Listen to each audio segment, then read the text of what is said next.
நம்முடைய ஆண்டவரும் அருமை இரட்சகருமாகிய இயேசு கிறிஸ்துவின் நாமத்தினாலே உங்களுக்கு வாழ்த்துதலை இந்த காலைவெளியில் நான் தெரியப்படுத்துகிறேன். காலைதோறும் கர்த்தரின் வார்த்தை என்ற இந்த பகுதியில் இந்த நாளில் தேவனாய் கர்த்தர் நமக்கு கொடுத்திருக்கிற வார்த்தை ஏசாயாவின் புஸ்தகம் 66ஆம் அதிகாரம் 2ஆம் வசனத்தின் கீழ்ப்பகுதி. என் வசனத்துக்கு நடுங்குகிறவனையே நோக்கி பார்ப்பேன். நம்மை நோக்கி பார்க்கிற ஒரு தேவன் ஒருவர் இருக்கிறார். முழு வசனம், என்னுடைய கரம் இவைகளை எல்லாம் சிருஷ்டித்ததினால் இவையெல்லாம் உண்டாயின என்று கர்த்தர் சொல்லுகிறார். ஆனாலும் சிறுமைப்பட்டு ஆவியிலே நொறுங்குண்டு என் வசனத்துக்கு நடுங்குகிறவனையே நோக்கி பார்ப்பேன். கர்த்தருடைய கண்கள் இந்த பூமி எங்கும் உலாவுகி அவர் நம்மை நோக்கி பார்க்கிற தேவனாய் இருக்கிறார். இதனால் இந்த வசனத்தை கேட்டுக்கொண்டிருக்கிற உங்களை ஆண்டவராகிய தேவன் கர்த்தராகிய இயேசு கிறிஸ்து நோக்கி பார்க்கிறார். உங்கள் சூழ்நிலைகள் மாறும், உங்கள் கஷ்டங்கள் விலகும், வியாதியில் வேதனைகள் மறையும், உங்கள் வாழ்க்கை செழிக்கும்.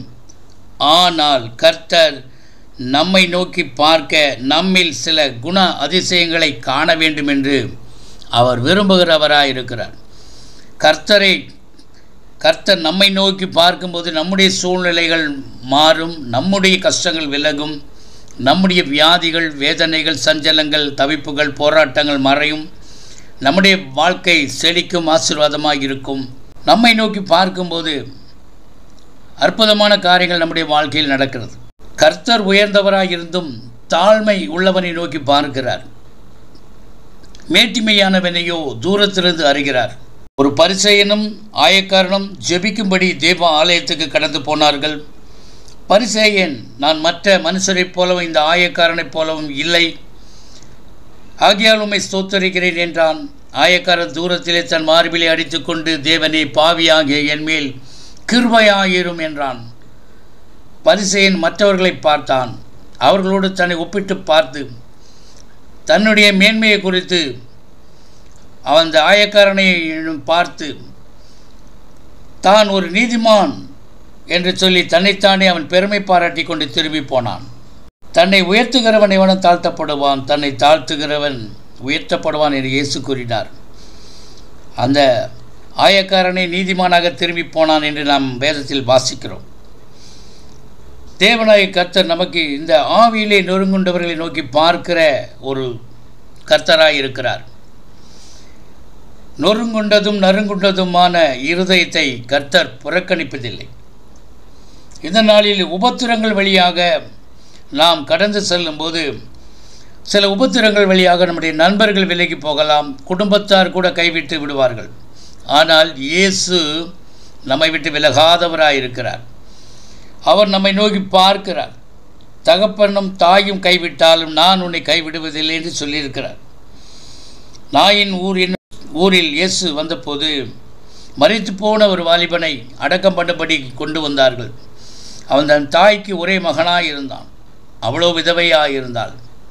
பார்க்கிறார், அந்த சூழ்நிலையை பார்க்கிறார் கர்த்தராகிய இயேசு. அந்த நிலைமையை அவர் புரிந்து கொண்டு அந்த தாயிடத்தில் வந்து அவள் மேல் மனதுருகி, அழாதே என்று சொல்லி பாடையை தொட்டு, வாலிபனே எழுந்திரு என்று சொல்லி அவனை எழுப்பி தாயிடம் ஒப்படைத்தார். இன்றைக்கு நம்முடைய வாழ்க்கையில் கூட தேவனுடைய வசனத்துக்கு நடுங்குகிறவர்களை நோக்கி பார்க்கிற ஒரு நல்ல தேவன் இருக்கிறார்.